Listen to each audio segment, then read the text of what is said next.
മറ്റൊരു പ്രധാനപ്പെട്ട വാർത്തയിലേക്കാണ്. മലയാളി വിദ്യാർത്ഥിയെ കാണാനില്ല എന്നൊരു വിവരമാണ് പുറത്തുവരുന്നത്. മംഗളൂരിൽ മലയാളി വിദ്യാർത്ഥിയെ കാണാനില്ല എന്നൊരു പരാതിയാണ് ഉയർന്നത്. തൃത്താല സ്വദേശി മാലിക്കിനെയാണ് കാണാതായിരിക്കുന്നത്. ഓൺലൈൻ കെണിയിൽ കുടുങ്ങിയതാണെന്നാണ് സംശയം. 3.5 ലക്ഷം നഷ്ടമായതിന് പിന്നാലെയാണ് മാലിക്കിനെ കാണാതായിരിക്കുന്നത്. മംഗളൂരുവിലാണ് മലയാളി വിദ്യാർത്ഥിയെ കാണാനില്ല എന്നൊരു പരാതി ഉയർന്നത്. തൃത്താല സ്വദേശിയായ മാലിക്കിനെയാണ് കാണാതായിരിക്കുന്നത്.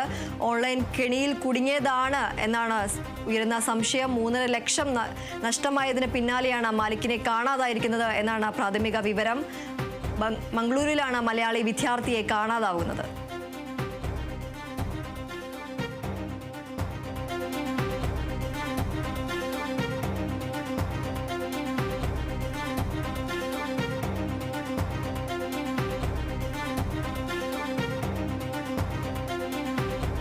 മംഗളൂരുവിലാണ് മലയാളി വിദ്യാർത്ഥിയെ കാണാതായതായി പരാതി ഉയർന്നത്. തൃത്താല സ്വദേശിയാണ് കാണാതായിരിക്കുന്നത്.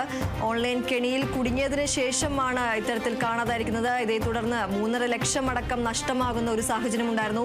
ഇതിന് പിന്നാലെയാണ് ഈ വിദ്യാർത്ഥിയെ കാണാതായത് എന്നാണ് ഉയരുന്ന പരാതി.